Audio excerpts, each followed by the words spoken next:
నమస్తే రమగారు. నమస్తే జయ. రమగారు, మనము విక్రమార్కుడు, భోజుడు కథలు చెప్పుకుంటున్నాం. భోజుడు ఒక్కొక్క మెట్టు ఎక్కటం, ఒక్కొక్క ప్రతిమ కొన్ని స్టోరీలు చెప్పటం, కథలు చెప్పటం, వాటి నుంచి తెలుసుకోవటం, ఇంటికి వెళ్ళిపోవటం, మళ్ళీ తిరిగి మళ్ళీ రావటం. ఎక్కటం. సో విక్రమార్కుడు గురించి తెలుసుకోవటం ఆయన ముఖ్య ఉద్దేశం. ఇప్పుడు అదే అంతేగా? అదే కనిపిస్తుంది. ఆ. మొదట ఒకటి రెండు సార్లు సీరియస్ గా అంటే మెట్లే ఎక్కాలి, సింహాసనమే అధిష్ఠించాలన్న ఉద్దేశం ఉన్నా కూడా ఈ తెలుసుకుంటున్న కథలు, కొత్త విషయాలు, విక్రమార్కుడి గురించినటువంటి కొత్త కొత్త సంగతులు, ఆ కాలం వీళ్ళకంటే చాలా ముందు కాలం కదా, అవునవును. బాగానే ఉంది. ఈయనకి ఇంట్రెస్ట్ గా, ఆసక్తి Interesting కలిగి. గా ఉంది. అందుకని ఆయన మళ్ళీ మళ్ళీ ఎక్కుతున్నాడు. 11వ మెట్టు మీద ఎక్కడానికి ప్రయత్నించాడు. ఈ 11వ మెట్టు మీద ఉన్న ప్రతిమ పేరు విద్వత్ శిరోమణి. విద్వత్ శిరోమణి. ఓ, అంటే విద్వాంసుల్లో గొప్పదనమాట ఆవిడ.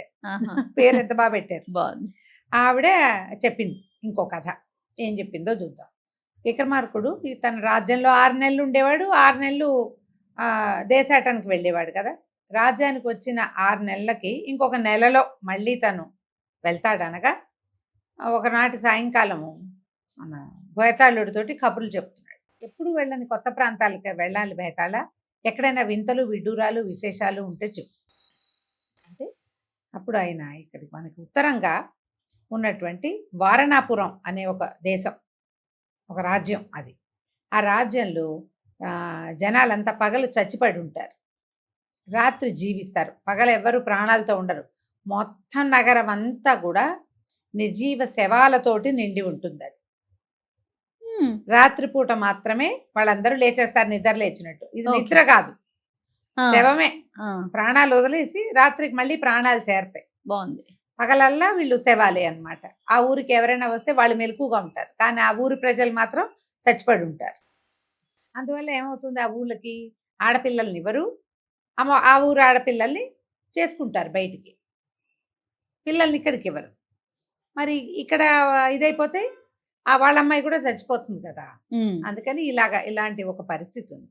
ఆశ్చర్యపోయాడు విక్రమార్కుడు. అట్లా ఎక్కడైనా ఉంటుందా లోకంలో? ఎందుకు ఇట్లా ఉంది? ఏదో మనం ఇంతకుముందు ఒక కథలో చూసాం, మొత్తం రాజభవనం అంతా చచ్చిపడి ఉన్నాయి, శవాలు ఉన్నాయని. కానీ ఇది అది కాదు, శవాలు కాదు, వీళ్ళు పగలు శవాలు, రాత్రి మళ్ళీ జీవిస్తారు. నగరం అంతా కళకళలాడుతుంది. ఏమిటి అంటే ఈ వారణేశ్వరుడు ఆ రాజ్యానికి రాజు. ఈయన ఏం చేశాడు, ఆయనకు ఒక చక్కటి సద్గుణవతి అని కూతురు కూడా ఉంది. ఒకనాడు ఆయన అడవికి వేటకు వెళ్ళి తిరిగి వస్తుంటే ఒక కొలను గట్టున ఆయన ఒక ఋషిపత్నిని స్నానం చేస్తున్న ఆవిడని చూశాడు. ఆమెను చూసి వ్యామోహపడి ఆమెను బలాత్కరించబోయాడట. దాంతో ఆ ఋషిపత్ని, పట్టపగలు ఇలాంటి పని చేసావు నువ్వు, నీ రాజ్యమంతా పగలు నిర్జీవం అయిపోగాక అని శపించి, ఇక ఆ రోజు నుంచి ఆ రాజు అందరూ సమస్తమైన వాళ్ళు గోవింద. అయితే ఈ సందట్లో ఏం జరిగింది, రాత్రి అయ్యేసరికి వీళ్ళంతా లేచి ఉంటారుగా. ఈ రాజుగారి కూతురు సద్గుణవతి రాత్రిపూట మరి వాళ్ళంతా కాలక్షేపం చేసేవాళ్ళు బాగా. మేడ మీద చెలికత్తలతోటి ఆడుకుంటుంటే ఒక రాక్షసుడు రాత్రివేళ ఆకాశంలో తిరుగుతూ చూసి ఈ సద్గుణవతిని తీసుకుపోయాడు. పిల్ల అందంగా ఉందని సద్గుణవతిని ఎత్తుకుపోయాడు. ఎత్తుకుపోయి ఆ పిల్లని తన దగ్గర ఉంచుకున్నాడు. ఆ అమ్మాయి ఏం చేసింది, ఆ రాక్షసుడు తనని వివాహం చేసుకోమని బలవంతం చేస్తుంటే ఆ అమ్మాయి నాకేదో వ్రతం ఉంది అని చెప్పి కొన్నాళ్ళు అతనితో వివాహం కాకుండా, అతనితో ఏ సమస్య లేకుండా మేనేజ్ చేసుకుని జీవిస్తోంది అక్కడ. ఈ రాజు రాణి, ఈ రాజ్యంలో ఉన్న వాళ్ళకి రాజకుమార్తె మాయమైందన్న విషయమే తెలియదు వాళ్ళకి. ఎందుకంటే ఈ పగలు చచ్చిపడిపోవటం, ఈ రాత్రిపూట మెలకుగా ఉండటం, సగం సగము, ఆ సగాల్లో ఈ పిల్ల జీవి లేదు తమ మధ్యలో అనేది వాళ్ళు మేకౌట్ చేయాలి. ఈ రాజకుమార్తె ఇటీవలే అపహరించబడింది అని చెప్పేసరికల్లా ఈయనకి ఉత్సాహం వచ్చింది విక్రమార్కుడికి. దీన్ని సరిచేయాలి ఎలాగైనా. సరే అక్కడికి వెళ్దామన్నాడు. తన 6 నెలల కాలం ముగియగానే ఆ వారణాపురానికి బయలుదేరాడు. ఆ నగరంలో అడుగు పెడితే ఇక కోట గోడ దగ్గర నుంచి మొదలు శవాలు. ఎటా నుంచున్న వాళ్ళు అటా చచ్చిపడినారు. ఎవ్వరికి ముక్కుగాలి లేదు. నిద్రపోవటం కాదు, మరణమే. మొత్తం నగరం అంతా చచ్చిపడి ఉంది.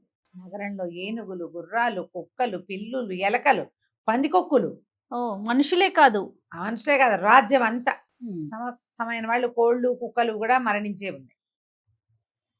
చాలా ఆశ్చర్యపోయాడు, ఎంత విడ్డూరం అని. సరే ఏం చేశాడు, ఇదంతా తిరిగి చూసి కాళికాదేవిని ప్రార్థించాడు. కాళిక అతనికి ప్రత్యక్షమే. ఆయన ఎక్కడ కావాలంటే అక్కడ ఆమె కనపడుతుంది కదా. ఆమె నమస్కారం చేసి, ఈ నగరాన్ని పునరుజ్జీవితం చేయాలమ్మా, ఏం చేయమంటావు చెప్పంటే ఆవిడ ఏమన్నారంటే, ఇది శాపగ్రస్తమైనది. శాపాన్ని మరలించడం ఎంతసేపు మనం చేయొచ్చు అది, కానీ ఎవరి వల్ల ఈ శాపం తగిలిందో వాళ్ళ తపశక్తి వృధా అవుతుంది కదా. అవును. కాబట్టి మార్గాంతరాన్ని అన్వేషించు. నన్ను చేయమంటే చేస్తా, కానీ చేయకూడదు అట్లా. ఎవరి వల్ల, అతని తప్పిదం వల్ల శాపం వచ్చింది. శపించిన వారు ఒకరు. అంత శాపం పెట్టగలిగిందంటే ఆమె ఎంత పతివ్రత, ఎంతటి తపశ్శక్తి ఉంది. ఆమె ద్వారానే నువ్వు ఇది సాధించుకోవాలని చెప్పి అమ్మవారు మాయమైపోయి. సరే, ఇతను ఏం చేశాడు, మన విక్రమార్కుడు నగలు, నాణ్యాలు, తన వస్తువులు, గుర్రం అన్ని బేతాళుడి పరం చేశాడు. దాచిపెట్టు, ఇంకో మార్గం చూస్తానని. ఒక 100 సంవత్సరాల ముసలివాడు అడుగు తీసి అడుగేయలేని స్థితిలో ఏ కొలను గొట్టనైతే ఈ వారణేశ్వరుడికి శాపగ్రస్తుడయ్యాడో అక్కడ ఒక చితి పేర్చుకుని ఆ చితి మంటల్లో దూకడానికి సిద్ధమయ్యాడు. ఈ ఋషి భార్య ఉన్నారు అక్కడ. ఆమె నీళ్లు తీసుకోవటానికి కొలనుకు వచ్చింది. ఈ పక్కనే జ్వాలగా మండుతున్న చితిని చూసి, ఎవరు ఈ సమయంలో ఇట్లా చితి వెలిగిచ్చారని ఆవిడ అటు ఇటు చూస్తే ఈ ముసలాయన దేవుళ్ళకి దండాలు పెట్టుకుని చితిలోకి వెళ్ళడానికి నడుస్తున్నాడు. ఆమె అని మంచిలు కొండ అక్కడ పెట్టేసి పరిగెత్తుకుంటూ వచ్చి పట్టుకుంది. పెద్దవాడివి, వృద్ధుడివి, ఇదేం పని నాయన, పెద్దవాడివి ఇట్లా చేసి ఆత్మహత్య మహాపాపం కాదు, పైగా నీలాంటి పెద్దవాడివి ఎవరికైనా చెప్పాలి, ఇంత పని చేస్తున్నావంటే. ఏం చేయనమ్మా, కొన్నాళ్ల క్రితం మా అబ్బాయికి వారణాపురంలో పెళ్లి కూతురిని చూసాం, వివాహం అయ్యింది. ఆ వివాహం అయిన తర్వాత 2 రోజులు 3 రోజులు మా ఊరు వచ్చారు. తర్వాత మళ్ళీ మా అబ్బాయి అత్తవారింటికి వచ్చాడు. మేమంతా వచ్చేసరికల్లా వాడికి తెలిసింది ఈ ఊళ్ళో ఏదో ప్రమాదం జరిగింది, ఇంటిల్లిపాది చచ్చి పడిపోతున్నారు. వీళ్ళంతా అందరూ చచ్చిపోతే మావాడు ఒకడు స్పృహలో ఉంటున్నాడు. వాడేమో మేమందరం వెళ్ళిపోతామంటే, మీరు వెళ్ళిపోయినా సరే మేము వెళ్ళిపోదామని చెప్పాం. మా అబ్బాయి ఒప్పుకోలేదు. ఇట్లా పగటిపూట చచ్చిపోతూ రాత్రిపూట జీవిస్తున్న నా భార్యను వదిలిపెట్టి నేను రాలేను, ఒకవేళ ఈ మృతిలోనే ఆమె మృతి చెందితేనో అని చెప్పి ఏమైనా సరే ఇక్కడే ఉంటానని మొండికెత్తాడు. మేము కూడా ఇంకేం చేస్తాము, మా ఊరు నుంచి పెద్ద మనుషులను పిలిపించి, ఏమిటి మీ పరిస్థితి ఏమిటి, ఇట్లా ఎందుకు ఏమిటి అని వాళ్ళ పెళ్లి వాళ్ళందరినీ మేము ప్రశ్నించాం. ప్రశ్నించేసరికి వాళ్ళు తిరగబడి, మా పిల్లతో మీ అబ్బాయి పెళ్ళవగానే మాకు ఈ స్థితి వచ్చింది, మీ అబ్బాయే అతందే శాపగ్రస్తుడు, రాజుకేమైందో వీళ్ళకి తెలీదు, అంటే ప్రజలకు ఎవరికి తెలియదు అన్న సినిమా ఇస్తున్నాడు అనమాట ఈయన. ఎందుకు జరుగుతోందో ఏం జరుగుతోందో తెలియదు, ఇంటిల్లిపాది చచ్చిపోతారు, పగలు రాత్రి జీవిస్తున్నారు. మా వాడితో పెళ్ళైన తర్వాతే వాళ్ళకి స్థితి వచ్చిందని వాళ్ళందరూ నానా దుర్భాషలు ఆడారు మా అబ్బాయిని. రోజు రాత్రి అయ్యేసరికి వాళ్ళందరూ జీవించి మా అబ్బాయిని నానా మాటలు అనేవాళ్ళు, ఇంటిల్లిపాది చుట్టుపక్కల వాళ్ళు కలిసి. నువ్వు వచ్చావు మాకు ఈ స్థితి వచ్చిందని. మా వాడి పెళ్ళైన రోజునే వాళ్ళకి ఏదో జరిగింది, దాంతో మా అబ్బాయి ఆత్మహత్య చేసుకున్నాడు. పిల్లాడు ఆత్మహత్య చేసుకునేసరికల్లా పగలవాడు చచ్చిపోతే, రాత్రి మెలకు వచ్చిన మా కోడలు ఈ చచ్చిపడి ఉన్న భర్తను చూసి ఆ అమ్మాయి కూడా చచ్చిపోయింది. ఈ కొత్త పెళ్లి కూతురు మరణించేసరికి మా వియ్యాల వారిలో తండ్రి గుండె పగిలిపోయాడు. ఆయన్ని చూసి భార్య ఏమో ప్రాణత్యాగం చేసుకుంది. ఇక వాళ్ళ ఇల్లంతా కూడా ఇలా అయిపోయిందమ్మా. వీళ్ళందరూ ఇన్ని మరణాలు చూసేసరికల్లా నా భార్య ఆమె కూడా మరణించింది, నేను ఒక్కడిని మిగిలాను. మా బంధువులంతా వెళ్ళిపోయారు. ఇక చచ్చిపోయిన కొడుకు కోడలు చితివంటలు నేనే వెలిగించవలసి వచ్చింది. ఇంకెందుకు నేను బతికుండటం, ఈ పరిస్థితి ఎట్లా తప్పుతుందో తెలీదు, బ్రాహ్మణ్ణి మరి ఏం చేయను. అయినా కూడా నేను ప్రాణత్యాగం చేయడానికే సిద్ధపడ్డాను. స్త్రీలు ప్రాణత్యాగం చేశారనుకో భర్త వెనకాల, అది ఆత్మహత్య అవ్వదు, ఆత్మహత్య కాదు కదా, సతీ సహగమనం, అది పుణ్యం. ఆ కాలంలో అది పుణ్యం, భర్తను అనుసరించింది అని. ఇప్పుడు నేనేం చేయను, నాకు ఇంకో దారి లేదు కదా, కుటుంబం అంతా పోయింది. మా ఊరు వెళ్ళానంటే మీ వాళ్ళు ఈ విషయాలే మాట్లాడి మా ఊరు వాళ్ళంతా మమ్మల్ని ఎక్కిరిస్తారు, చిన్నబుచ్చుతారు. అక్కడ ఎవరు లేరు, నా కొడుకు భార్య ఇక్కడే చచ్చిపోయారు. పోనీ ఇక్కడ ఉందామంటే వియ్యాల వారంతా పోయారుగా. అవును, అందుకని నేను ఆత్మహత్య చేసుకుంటానని అన్నాడు. అనగా నా ఋషిపత్ని చాలా చింతించి, నాయన నువ్వు దుఃఖపడవాక, నా వల్లే ఇది జరిగింది. వారణేశ్వరుడు నేను ఋషిపత్ని నన్ను చూడకుండా అతను ఎలాంటి ప్రలోభానికి గురయ్యాడో నాకు తెలీదు. నన్ను బలవంతం చేయబోతే నేనే శపించాను. ఈ రోజు నుంచి నా శాపాన్ని నేను వెనక్కి తీసుకుంటున్నాను. ఇక శాపం లేదు. నేను ఈ పురం నుంచి వెళ్ళిపోతాను. మేమే ఇక్కడి నుంచి వెళ్ళిపోతాము. మళ్ళీ వాళ్ళ ఎవరికైనా నేను కనపడడం కూడా నాకు ఇష్టం లేదు. అందుకని ఇక నేను ఇక్కడి నుంచి వెళ్ళిపోతానని చెప్పి శాపాన్ని సడలించి ఋషిపత్ని ఋషిగారు ఇద్దరు కలిసి వాళ్ళ తపోశక్తితోటి ఇంకెక్కడికో వెళ్ళిపోయారు. విక్రమార్కుడు రూపాన్ని మార్చుకున్నాడు. మొత్తం రాజు మంత్రులు అందరూ జీవించేశారు. ఊళ్ళో ఉన్న వాళ్ళంతా మామూలు అయిపోయారు. ఇది ఎట్లా జరిగింది అని ఆశ్చర్యపోయారు. కానీ ఏదో భగవత్ కృప అనుకున్నారు. అప్పుడు వాళ్ళకి అజొచ్చింది. సద్గుణవతి లేదు. రాజకుమార్తె ఏది? ఇక అక్కడి నుంచి రాజుగారు దుఃఖించడం మొదలుపెట్టాడు. అయ్యో అయ్యో కూతురు ఏమైపోయిందో తెలియకుండా అయిపోయింది. ఎక్కడికి మిస్ అయింది? అందరూ ఒకళ్ళనొకళ్ళు కనుక్కుంటున్నారు. ఊళ్ళో అంతా వేగుల వాళ్ళు తిరగటం మొదలుపెట్టారు. రాకుమార్తె ఎక్కడైనా ఉందా అని.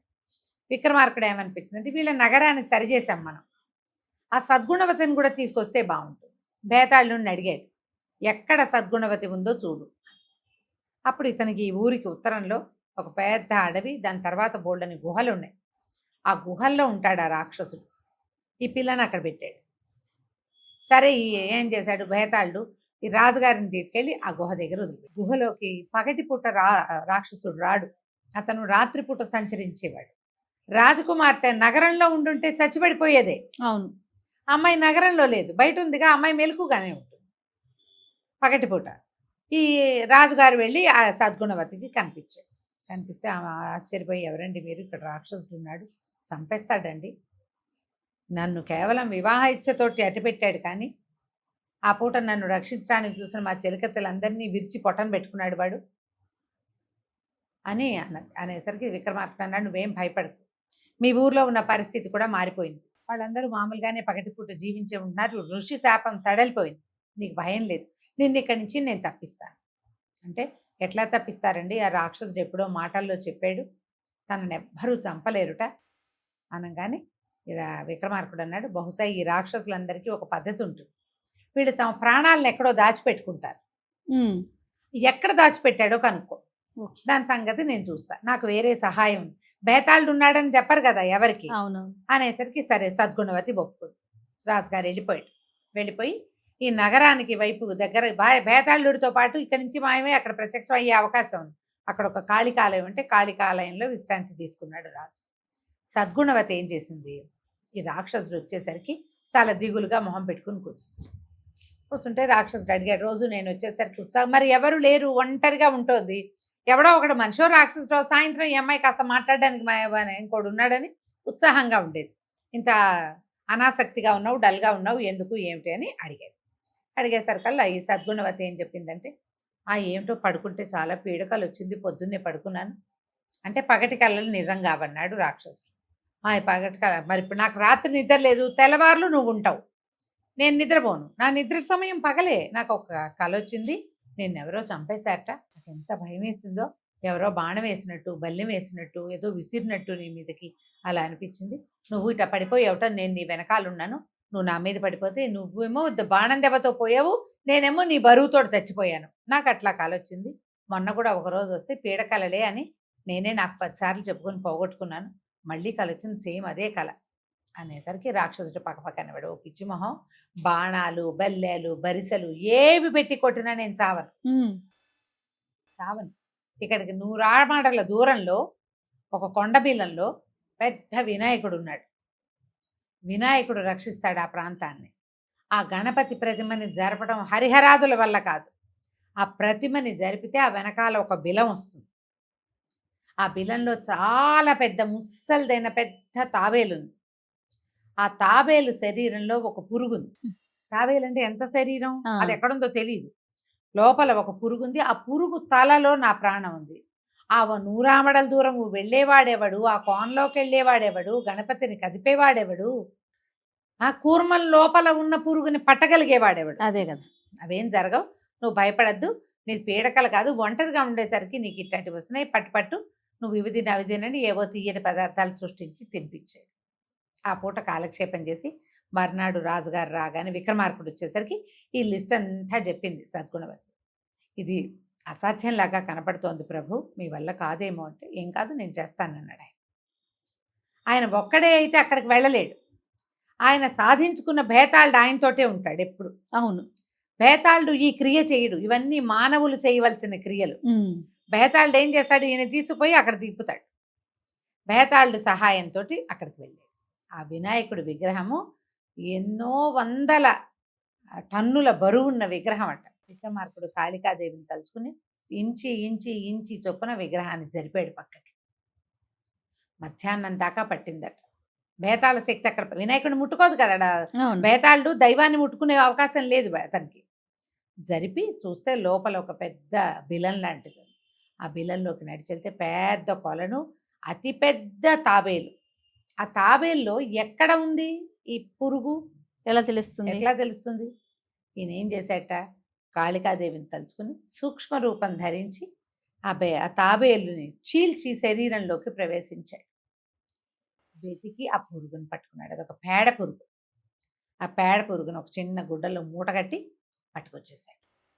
బయటికి రాగానే భేతాళుడు సిద్ధంగా ఉన్నాడు. భేతాళుడు మీద ఎక్కి మళ్ళీ ఈయన సద్గుణవతిని దాచినటువంటి ఆ కొండ గుహల్లోకి వచ్చాడు. వచ్చేసరికి చీకటి పడుతుంది. సద్గుణవతి ఈయన చూడగానే ఉత్సాహపడింది. వచ్చాడు, నువ్వేం కంగారు పడుకో, రాక్షసుడిని రానివ్వని చెప్పి. ఆ రాక్షసుడు లోపలికి వచ్చేసరికి విక్రమార్కుడు ఏం చేశాడు, తన దగ్గర ఉన్నటువంటి అది ఉందిగా పేడ పురుగు, ఆ పేడ పురుగు మెడ విరిచేశాడు. దాని తలలో ఉంది. మెడ విరిచి ఆ తలని చెప్పు కిందేసేసాడు.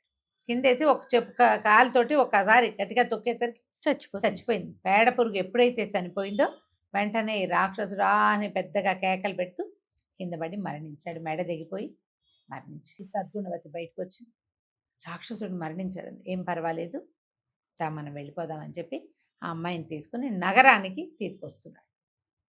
ఈ వచ్చే దారిలో, ఇది ఎప్పుడు జరిగింది, రాత్రిపూట కదా, తెల్లవారి రావడానికి ప్రయత్నం చేసుకున్నారు. తిరిగి వస్తున్నారు. వస్తుంటే ఏమైందట, అడవి దారిలో ఇద్దరు బాగా కబుర్లు చెప్పుకున్నారు. అమ్మాయి ఏవో చిన్న చిన్న కథలు కూడా చెప్పింది రాజుకి, కాలక్షేపానికి కథలు చెప్పుకుంటూ ఇద్దరు వచ్చారు. వచ్చేసరికి ఈ అడవి దారి దాటుతుంటే అక్కడ ఒక బ్రాహ్మణ అయిన యజ్ఞం చేసుకుంటూ ఒక కుర్రాడు కనబడ్డాడు. జపం చేసుకుంటున్నాడు. అతను ఎదురుగుండా వీళ్ళు నిలబడ్డారు.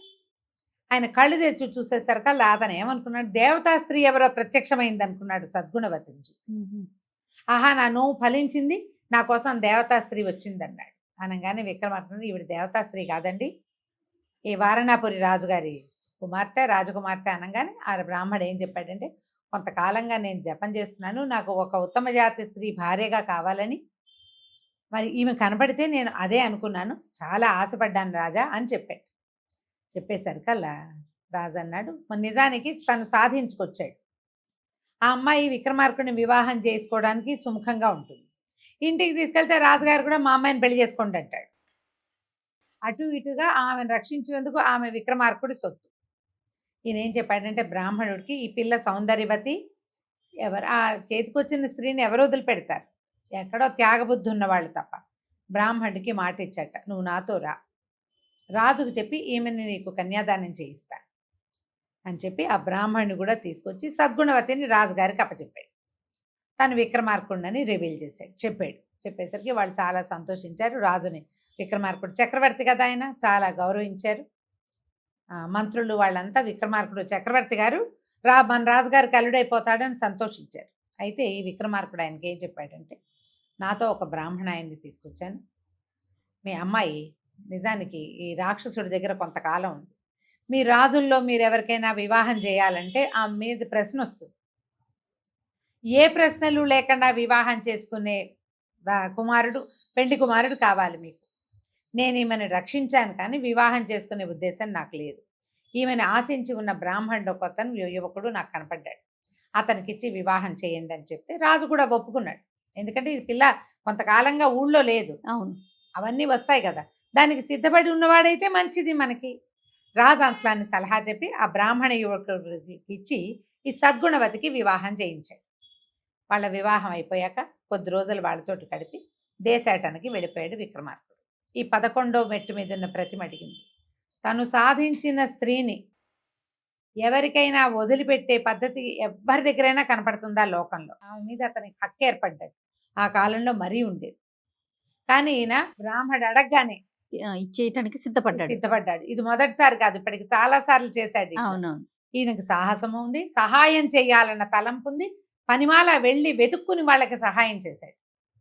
లోకంలో ఇలాంటి వాళ్ళు ఉండరు భోజరాజా, నువ్వు ఈయనకి సామ్యంగా దగ్గరగా కూడా వెళ్ళలేవు, ఆలోచించుకో అని చెప్పగానే భోజుడు ఒక నమస్కారం చేసి మెట్లు దిగి వెళ్ళిపోయాడు. 12వ ప్రతిమ ఏం చెప్పిందో వచ్చే భాగంలో విందాం. తప్పకుండా రమ్మగారు. నమస్తే. నమస్తే జయ.